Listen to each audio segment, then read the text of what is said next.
You are listening to the Life Coach School podcast with Brooke Castillo, episode number 157. Welcome to the Life Coach School podcast, where it's all about real clients, real problems, and real coaching. And now, your host, Master Coach Instructor, Brooke Castillo. Hello, my friends. Hi. How are you guys? I want to give you a squeeze.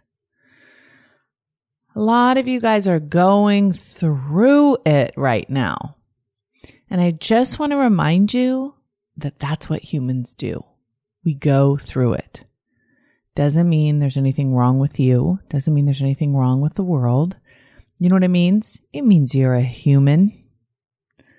You got to love the humans, right? Even those of us who do you wrong, even those of us who do horrible things in the world, even those of us who murder and get confused and are mentally ill, all of that is part of the human experience.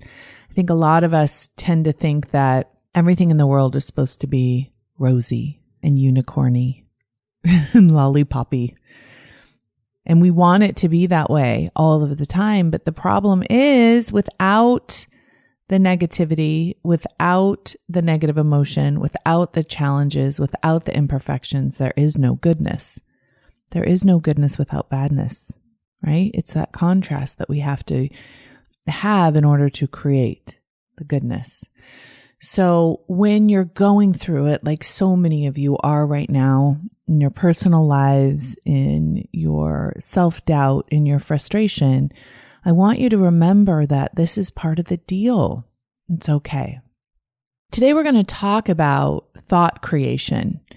And we talk a lot when we use the model, we talk a lot about uncovering, the first step really being uncovering what's going on in our minds and uncovering our current thought patterns that are creating our current feelings, that are driving our actions and creating our results. So many of us think life just happens to us. We think we're at the effect of our lives. And what the model teaches us is that we're really at the cause of our lives. We are the ones creating it, whether we recognize that or not. So step one is always recognizing it first. And then the second phase is to then create on purpose and to think deliberately so we can better manage our emotions, our actions, and the results in our lives. And that's as simple as it gets. We uncover what we're currently thinking and then we change it. Now, hopefully you guys had a chance to watch my 3-part video series because I go into depth into this concept. I will review it here, but I want to recommend that if you haven't checked it out, you go to thelifecoachschool.com, click on Coach with Brooke. You'll get opted into that video series. And what I recommend you do is you don't have to watch it. If you don't want to, there's a couple things you may want to see in terms of what I display in terms of the model. But if nothing else, just plug in your earphones, just like you do a podcast, and listen to that video series, because I feel like I was able to articulate these concepts in a way that I haven't been able to before. And I go into some really in-depth detail. So I want to give you a quick overview before I get into the meat of this podcast. I want to get into a quick overview. So we're going to kind of look at the forest before we get into the trees. And here's what I want you to consider. There is a point in our life when our brain is kind of like a clean slate, right? We don't have neural pathways developed yet. We haven't learned anything yet. We're just basically open for programming. And when we are young, our neural pathways develop at such a rapid rate. Any of you guys that have kids, you see how quickly children can learn things compared to us. It's like a brain on fire, constantly learning everything at such a rapid rate. And it's in that growing stage, right? The body is growing, the brain is developing, everything is happening at such a quick rate. Whatever you program into your child's brain, whatever you teach your child, whatever your child learns, becomes their neural pathways and becomes their efficient thinking, which is, of course, what we want to have happen. We want them to learn how to walk and talk and brush their teeth and function in the world in a way where they don't have to deliberately think about it all of the time. It just If they have normal brain development, it will happen automatically to become an unconscious programming. Walking will become something that we don't have to deliberately think about. It's a beautiful thing. But we also learn a bunch of stuff during that time inadvertently. We aren't even conscious that we're learning it by observing.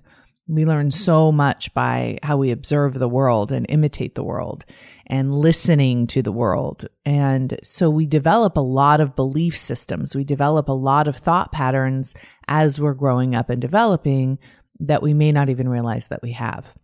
Now, as we grow into adults, what our brain likes to do is be super efficient. It likes to just keep doing what it's always been doing. It likes to keep driving the same way to work and getting up on the same side of the bed and pouring a glass of water the exact same way, because it doesn't have to use any effort to rethink anything. It just basically uses the old thoughts that are already programmed. This is great for pouring a glass of water. This is terrible for belief systems like I'm not good enough.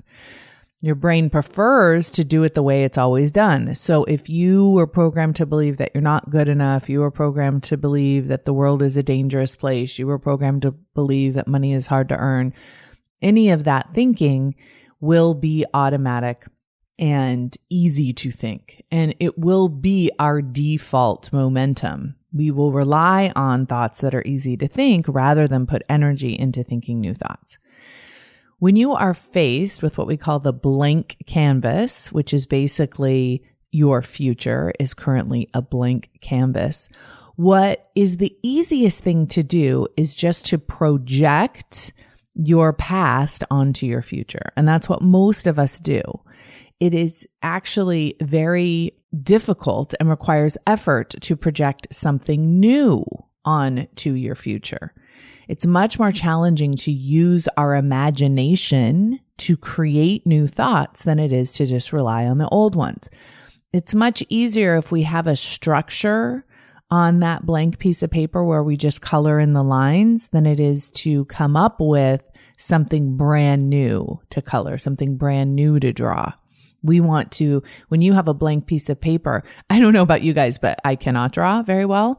And when I have a blank piece of paper, I still draw a house with a door and 2 windows and a chimney and a tree, no garage, from when I was a kid. That's like the last time I ever was like drawing on a blank piece of paper. And so I immediately don't know what to put on that paper if I have to draw something. So I immediately go to my past to find something to draw, which is really fascinating when you think about how long ago that was.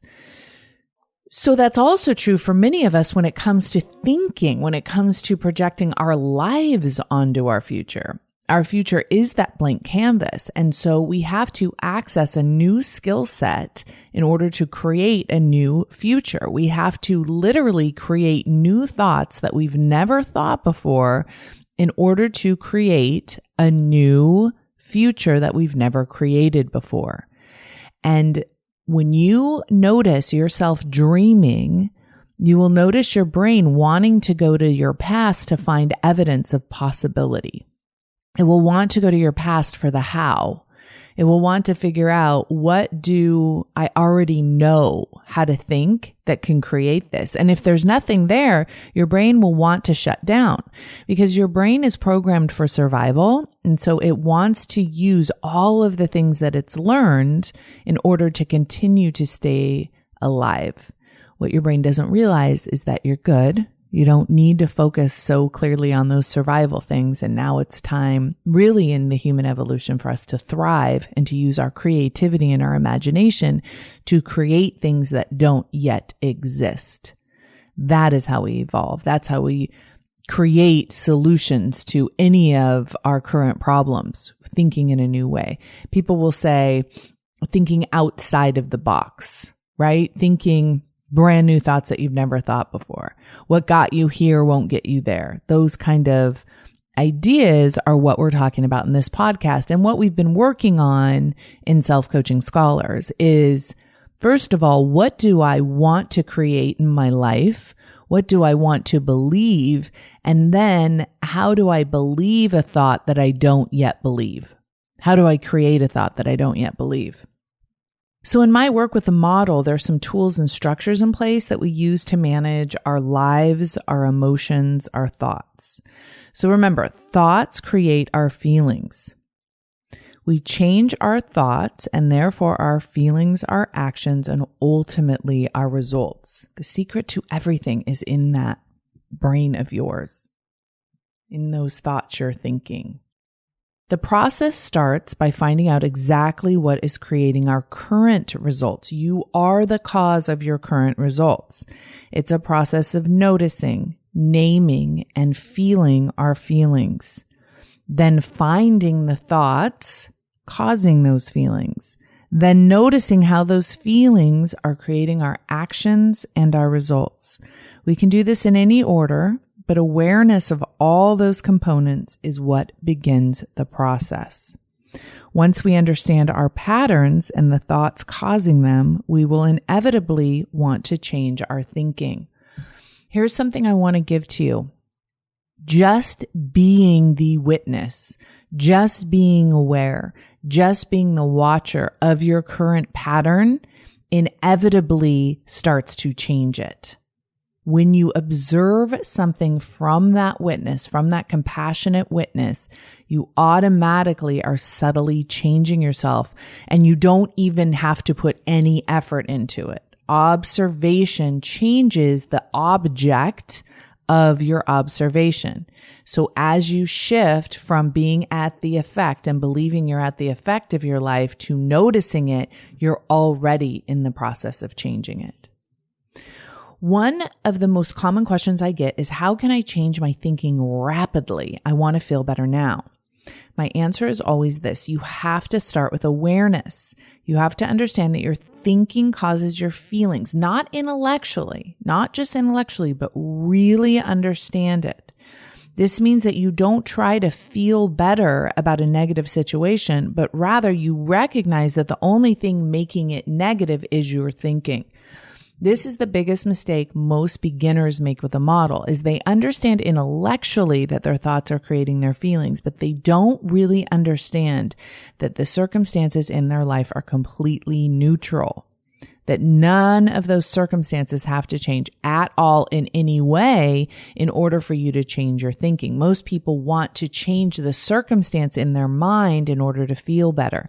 The circumstance stays the exact same. The only reason it's negative is because of you. That is a hard pill for most of us to swallow. We have abdicated our responsibility and felt that we are at the effect. I'll hear clients say to me all the time, well, it feels like that's true. It feels like that hurt my feelings. The reason it feels that way is because of your thinking, not because of the circumstance. As I train coaches, this is a huge sticking point that we need to pay very close attention to. Once this is established, the next step is to create a new thought. Thought creation is actually a skill. We talk a lot about creating things in our lives, but everything is always created in our mind first. Anything created in the world, humanly created in the world, is created in your mind first. There's an idea, and then there's the creation. There is the thought of it. So I want you guys to recognize that you actually create the thought of something before it manifests, okay? And that thought of something is always a choice. Learning how to create thoughts is the skill I most want to teach all of my clients and coaches and students. Because if you can create it in your mind, then you can manifest it in the world. If you can't create it in your mind, you won't be able to manifest it in the world. When you believe it with all of every part of you, that's when you will manifest it in the world, literally. So here's how it works. You find your current thought causing your current pattern. You decide what you want to think and feel instead. You create a new thought. You go through the process of committing to believing the new thought. This is something we go into detail in Self-Coaching Scholars and in my coach training.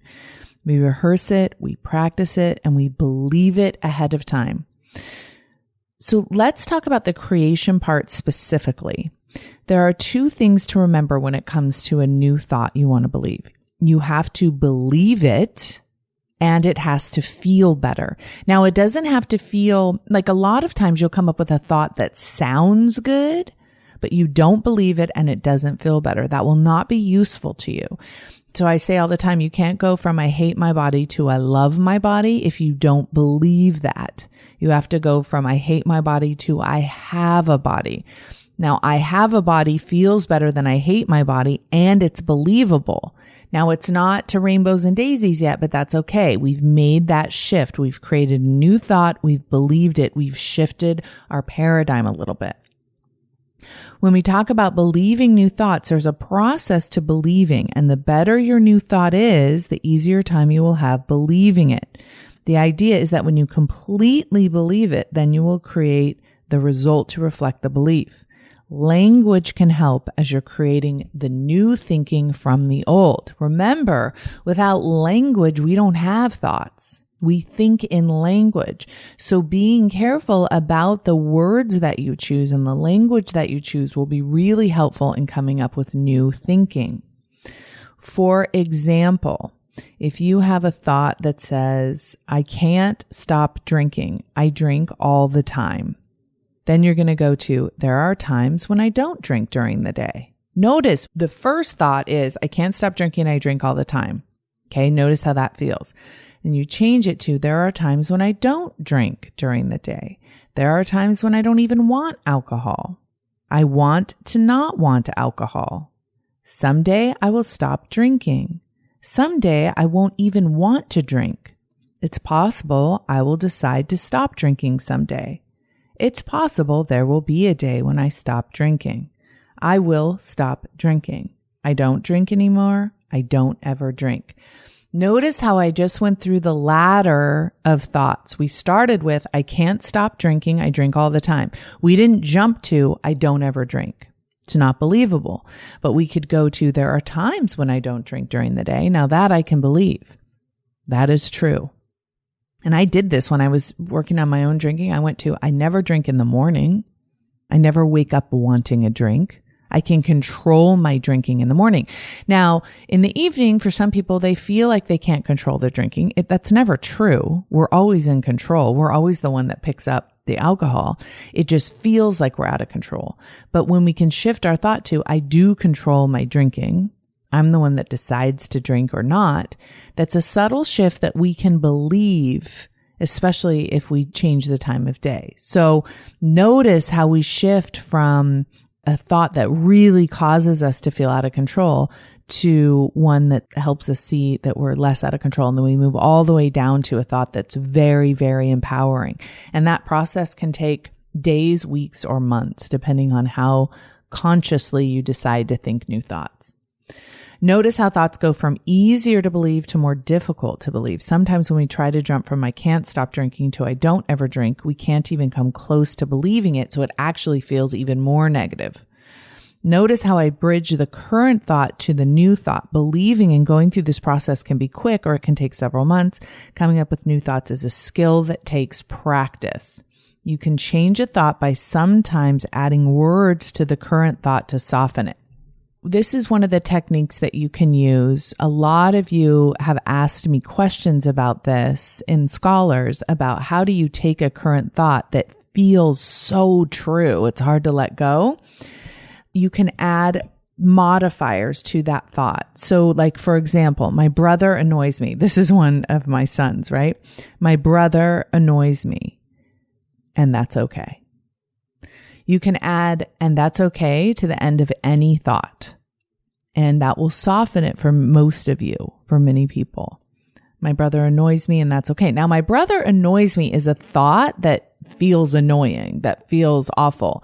But going to my brother doesn't annoy me is a big leap for my son, right? He doesn't believe that at all. But going to my brother annoys me, and that's okay, is a good first step. My husband keeps forgetting my birthday, and that's okay. I have a hard time being vulnerable, and that's okay. So for some of you that are having a hard time letting go of certain beliefs, just add on to the end, and that's okay. And see how that shifts it just a little bit. I hate my body, and that's okay. I can't stand my marriage, and that's okay. Right? Because it releases the resistance to it. A lot of times we prevent our own awareness by pushing away thoughts we don't want to be having. As soon as we embrace those thoughts by adding, and it's okay to the end of it, then we release that resistance and have a little bit more authority over the thinking and controlling the thinking. The other thing that we can do is add to the front of a thought, I'm thinking the thought. Okay, so you just add this to any thought causing you pain to separate it a bit. I'm just thinking the thought, I'm not good enough. I'm just thinking the thought, my brother annoys me.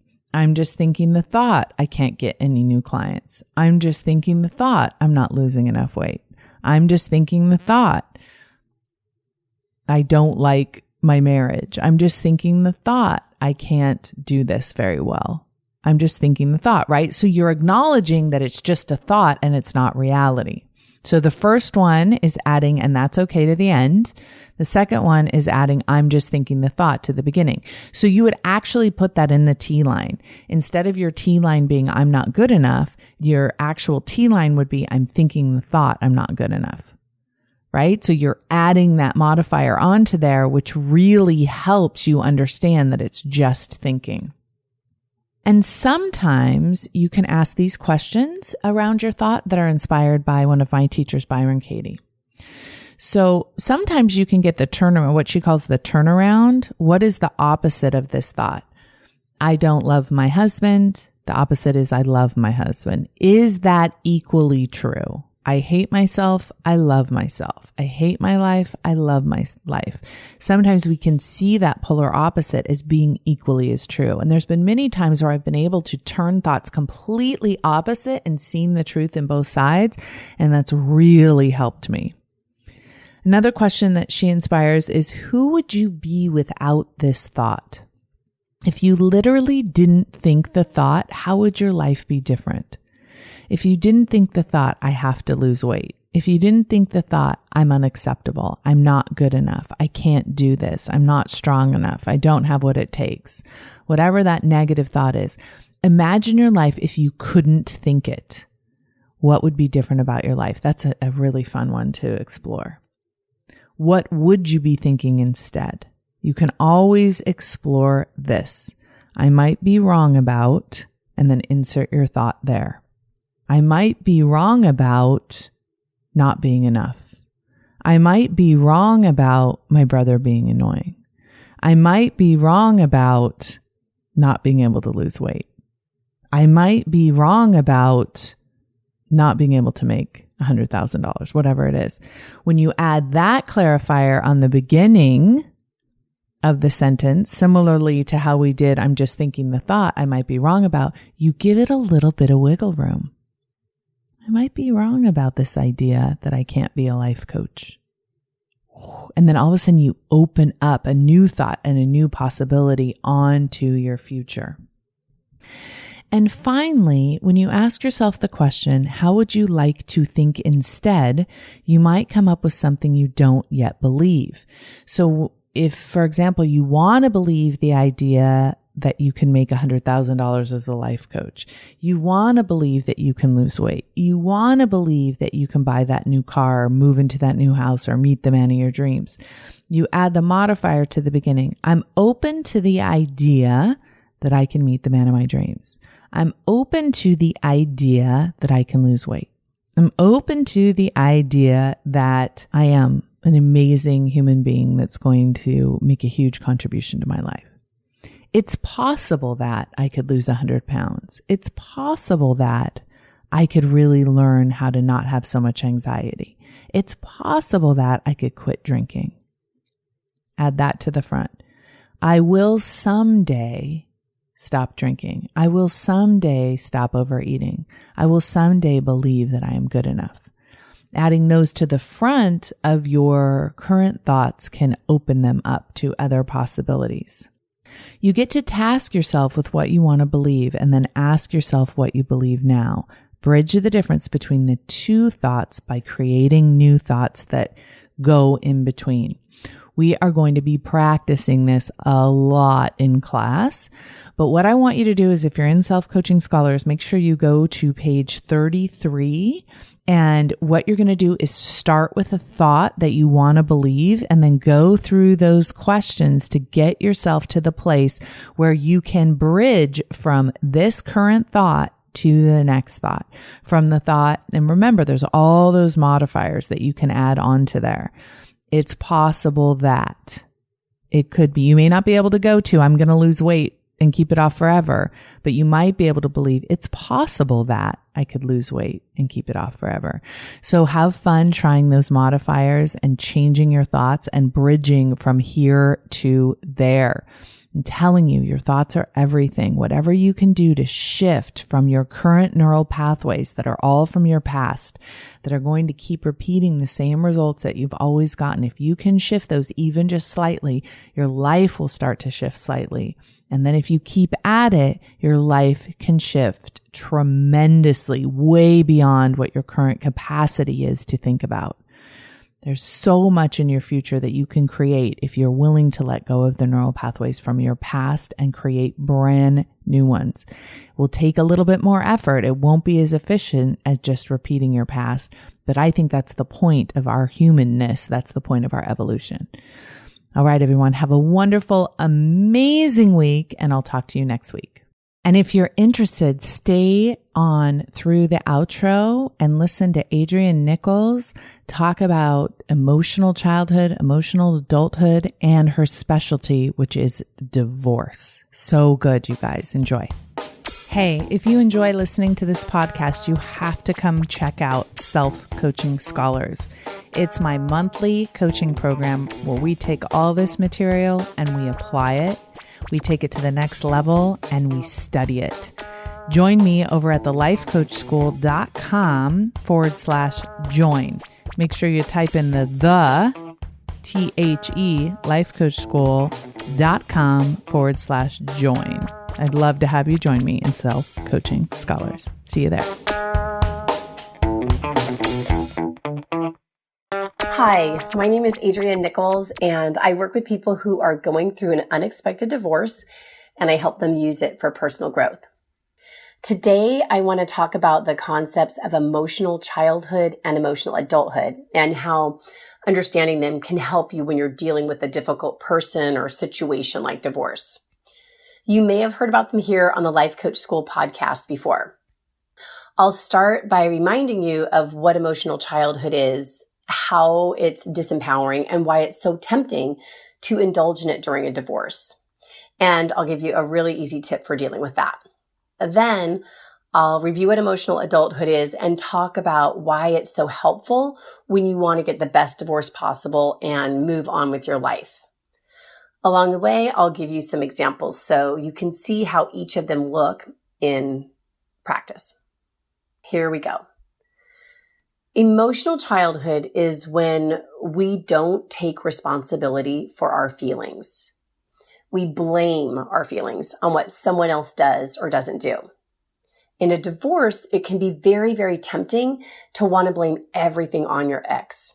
Especially in those early days, everything is heightened and it can be a tumultuous time. Plus, your ex might be doing things that you find exceptionally challenging or weird or difficult. Things that you really feel entitled to react to and be hysterical about. We're not arguing the fact that your ex may be behaving in ways you don't like. It's actually to be expected because you are divorcing this person. Usually there's some kind of disagreement or larger conflict. But we're just looking at the fact that basing your feelings and therefore your actions on what they do is the most ineffective and powerless place you could come from. Emotional childhood is putting someone else in charge of how you feel. And if you're getting divorced, it's like handing over all of your power to the one person on the planet who is least likely to do what you want. If your intention is to get the best divorce possible and move on with your life, emotional childhood will derail you. It can totally take your eye off the ball. I'll give you a silly example from my own life. When I was getting divorced, I was often really annoyed by some of the new clothes that my ex wore at the time. Once we were at a meeting with a mediator and my ex was wearing something that I thought was very midlife crisis. And I was very fixated on it and very upset by it. At the time, I didn't know about emotional adulthood. I just felt very justified in being annoyed. And I was probably texting a friend about it who was also annoyed. And what it did for me in that situation was steal my attention from where it needed to be.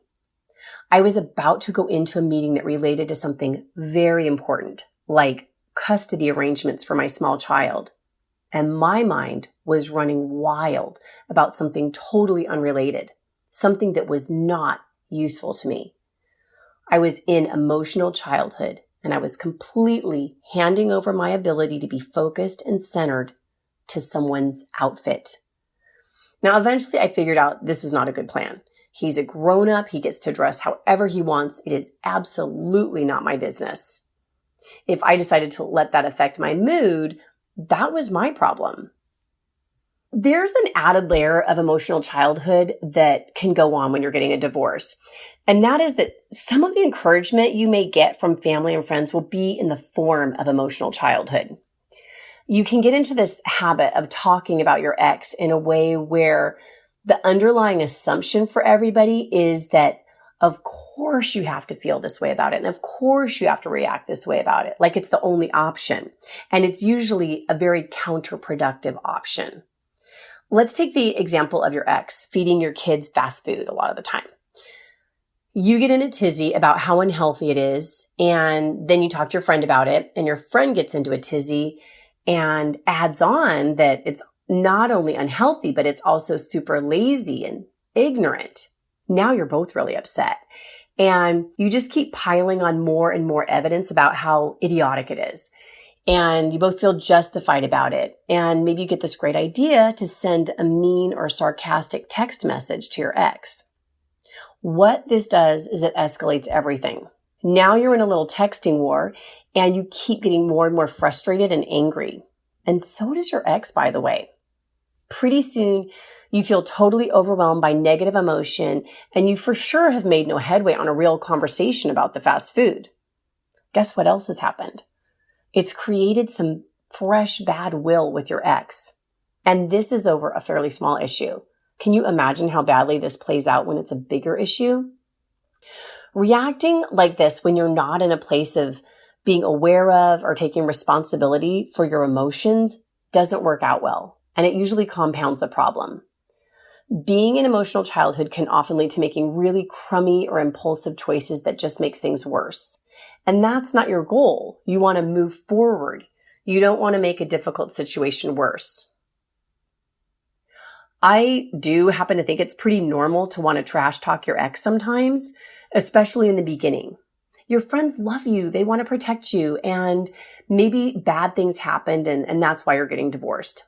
But watch out for falling into that trap of incessantly bashing and then getting into reaction mode when you deal with your ex.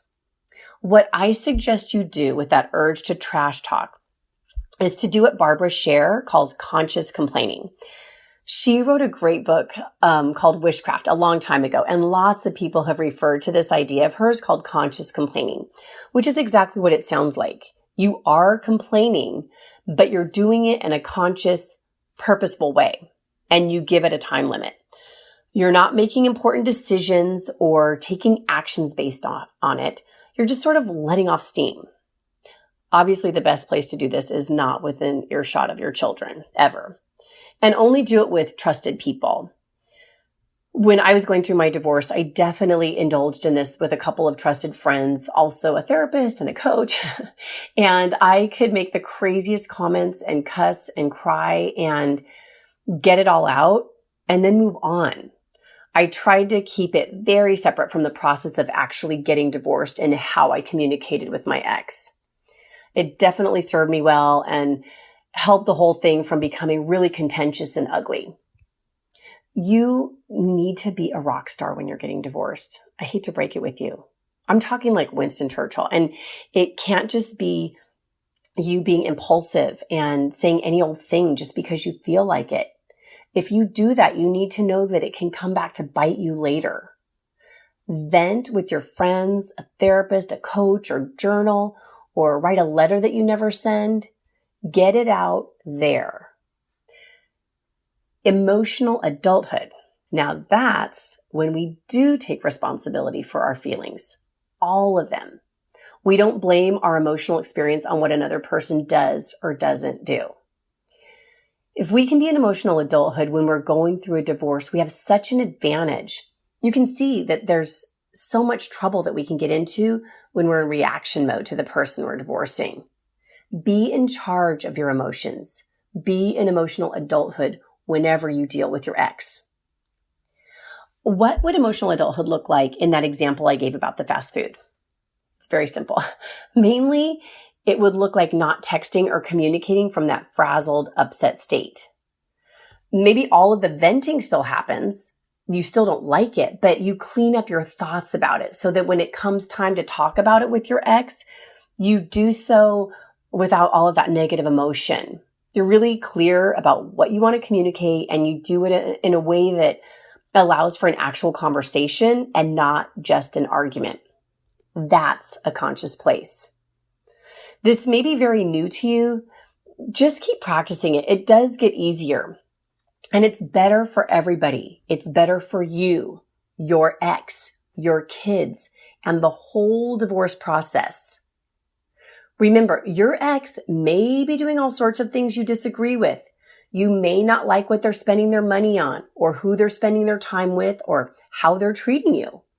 Having a strategy for dealing with this is so important because it means you don't get bounced around emotionally by all of it. If you've decided that you're taking responsibility for your feelings, you're in the best position to do all the things you're going to need to do to get through your divorce. While you don't get to decide how your ex behaves, you can decide how you want to go through this experience. You can feel how you want to feel despite what your ex does or doesn't do. You can be the person that you want to be in this experience. It's not dependent on your ex behaving the way that you want. And that's the best news ever. Divorce is a huge job. It's a huge to-do list. And many of the items on that list may be things you've never done before. They may be things you don't want to do, things that your ex did for the family during the marriage. For me, reading legal documents falls into this category. It was so hard for me to take that on. I can't even tell you how many times I cried in the local coffee shop when I was reading over legal documents. But when I incorporated emotional adulthood, I went from feeling really sorry for myself about it to being kind of excited about learning a new skill. If you can practice emotional adulthood and take responsibility for your feelings, you can take the steps you have to take with a lot more clarity and power and emotional stability. It's the best gift you can give yourself if you're dealing with a difficult person or situation. And the more you practice it, the better it does get. Think of it this way. If you're dealing with someone whose behavior you really don't agree with, or maybe even hate, why would you put them in charge of you and your emotions? You wouldn't, right? If you're getting divorced, you have an important negotiation to work out that requires your full attention and as much emotional security as you can muster. Adopting the concept of emotional adulthood and taking full responsibility for your feelings helps you. And it puts you, and not your ex, in the driver's seat of your life and your future. Try emotional adulthood plus a little conscious complaining. It's a really effective combination, I promise. Thank you so much for listening. I hope this was helpful. And if you'd like to know more about my work, you can find me at adriannichols.com. You can schedule a free mini session there and grab my freebie about using divorce for personal growth. Take care.